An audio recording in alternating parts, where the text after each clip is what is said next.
السلام علیکم. English grade 4. آج ہم ریڈنگ کرنے جا رہے ہیں page number 27, lesson Anansi and 5. Yesterday we read aloud page number 26.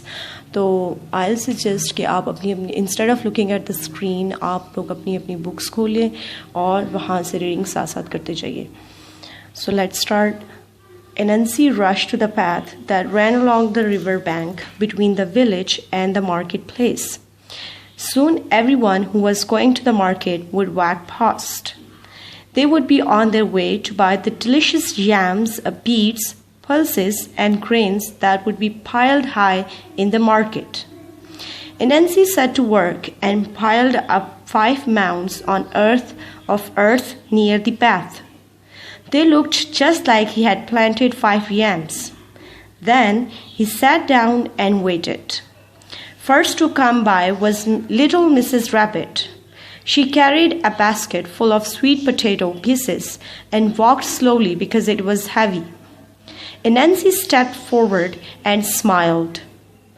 "That looks like a big weight. Please rest a while and help me. I don't know how to count, so I cannot tell how many yams I have planted." Mrs. Rabbit was kind, so she stopped. She put down her basket and hopped along the row, counting 1, 2, 3, 4, 5. In a flash and a bang, Mrs. Rabbit disappeared. Anansi gobbled down the whole basket of sweet potato in seconds. He licked his lips and sat down again to wait. Not long after, he heard little footsteps on the path and looked up. It was Mr. Duck. He walked along with his chest held high and his feet made a slip-slop sound on the path. He had a bag with his lunch in it by his side. Mr. Duck stopped when he saw Anansi and asked him how he was. Anansi put a glum expression. "Mr. Duck, I have no idea how to count my yam plants. Can you help me, please?" Mr. Duck bobbed his head and puffed out his chest even further. "Well, Anansi," he said, "it's quite simple. Start with 1, then it's 2, 3, 4, and 5. Mr. Duck disappeared instantly. Anansi ate up his lunch. Now, I know you'll be wondering about Anansi's family. Did he think about them? Did he save any food for them? No, he didn't. He ate everything without a thought about any of them.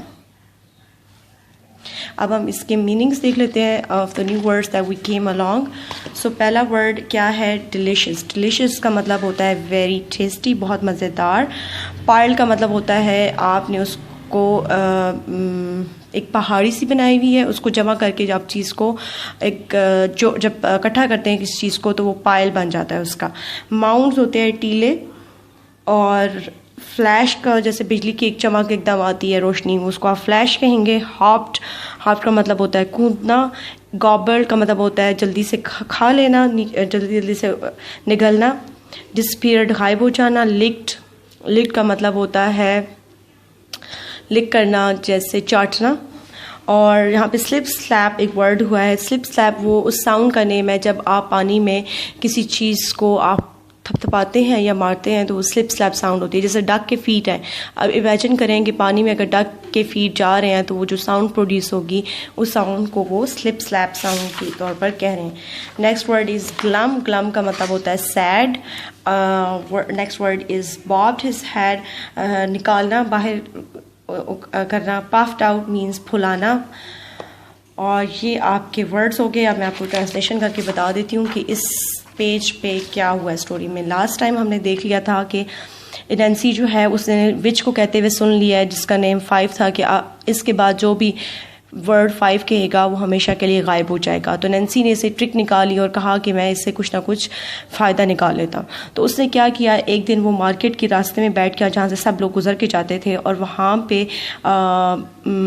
وہاں پہ سب لوگ جا رہے تھے اپنی اپنی مزیدار جو ان کی یمس تھیں, بیٹس تھیں, پلسز, دالیں, اور آپ کی جو چقندر ہوتا ہے یا یمس, شکرکندی کو کہہ سکتے ہیں آپ, یہ ساری سبزیاں اور گرینز جو سب لوگ لے کر جا رہے تھے, اور مارکیٹ میں جن کے بڑے بڑے گڑھے بنا کے انہیں بیچنی تھی, پہاڑ بنا کے بیچنے تھے. نینسی جو ہے وہ کام پہ لگ گیا, اور اس نے اس طرح ظاہر کیا, اس نے 5 مٹی کے ٹیلے کھڑے کر دیے زمین پہ اس راستے میں, جیسے ایسا لگ رہا تھا کہ جیسے ابھی ابھی اس نے زمین میں یمس بوئے ہیں, اور بیٹھ کے اور انتظار کرنے لگا. سب سے پہلے جو آئی ہیں وہ مسز ریبٹ آئیں, اور مسز ریبٹ نے کیا کیا ہوا تھا, ایک سویٹ پوٹیٹو کی باسکٹ اٹھائی ہوئی تھی, اور وہ آہستہ سے چل رہی تھی کیونکہ ان کی باسکٹ جو بہت بھاری تھی. نینسی آگے بڑھا, اور نینسی نے اسمائل کر کے کہا کہ آپ یہ تو بہت زیادہ ویٹ ہے, تو آپ تھوڑی دیر بیٹھ جائیں, آرام کریں, اور مجھ سے کاؤنٹ نہیں ہو رہے کہ یہ کتنے اماؤنٹس, تو آپ مجھے میرے یہ جو یمس کے میں نے یہ اگائے ہیں, یمس ٹیلے میں نے بنائے ہیں, ان کو ذرا کاؤنٹ تو کر دیں. مس ریبٹ اچھی عورت تھی, وہ بیٹھ گئی اور اس نے فوراً کاؤنٹ کرنا شروع کیا. جب جیسے اس نے 5 ورڈ بولا نا, اور وہ غائب ہو گئی. اس کے بعد پھر, اور اس کا جو کھانا تھا وہ سارا نینسی نے خود کھا لیا. تھوڑی دیر کے بعد پھر ایک ڈک آیا, اور ڈک کو بھی اس نے ایسے ہی کہا کہ اس کا لنچ لے کے رکھ دیا, اور اس کو کہا کہ مجھے کاؤنٹ کر کے دو. اس ڈک نے بولا کہ میں تمہیں کاؤنٹ کر دیتا ہوں. جیسے ہی ڈک نے بھی 1 2 3 4 اور 5 بولا, تو ڈک بھی غائب ہو گیا, اور نینسی نے اس کا بھی کھانا کھا لیا. اسی طرح نینسی نے بہت سے لوگوں کا کھانا کھا لیا. اب نینسی کے تو گھر والے بھی تو بھوکے تھے نا گھر پہ, لیکن نینسی نے ان کے بارے میں بالکل نہیں سوچا, اور اس نے سارا کھانا خود ہی گابل ڈاؤن کر لیا, اور ان کے لیے کوئی چیز بچا کے بھی نہیں رکھی. اب ہم کل کے لیکچر میں دیکھیں گے کہ اسٹوری میں فردر کیا ہوتا ہے. Page number 28. اس میں آپ نے کیا کرنا ہے کہ آپ نے ایک تو اس پیج کی ریڈنگ کرنی ہے, گھر میں بیٹھ کے پریکٹس کرنی ہے, بالکل اسی طرح ریڈ الاؤڈ اس کو کرنا ہے, اور پنکچویشن کا خاص خیال رکھنا ہے کہ جہاں پہ آپ کے کاماز آئیں گے یا فل سٹاپس آئیں گے, تو وہاں پہ آپ نے کتنا پاز لینا ہوگا. That's it for now.